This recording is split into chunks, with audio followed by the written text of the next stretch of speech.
Emre'nin şarkısını okuyacağım. Bu aşk böyle bitemez. Bu aşk böyle bitemez. Bırakma, terk etme beni. Bu aşk böyle bitemez. Bırakma, terk etme beni. Atma beni ölümlere, atma beni zulümlere, götür beni gittiğin yere.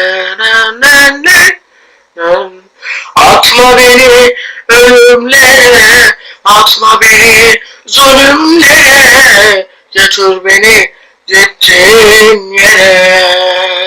Sensiz ben nefes alamam, buralarda hiç duramam, tek başıma yalnız kalamam.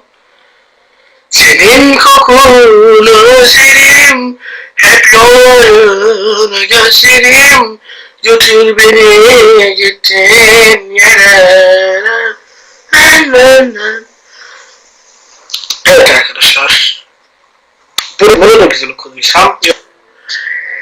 Kim bilir kimler var şimdi kalbimde, sen beni unuttun çoktan belki de. Ben hala yaşadım eski günlerde, her şeyde sen varsın unutamadım. Kim bilir kimler var şimdi kalbimde, sen beni unuttun çoktan belki de. Ben hala yaşadım eski günlerde, her şeyde sen varsın unutamadım.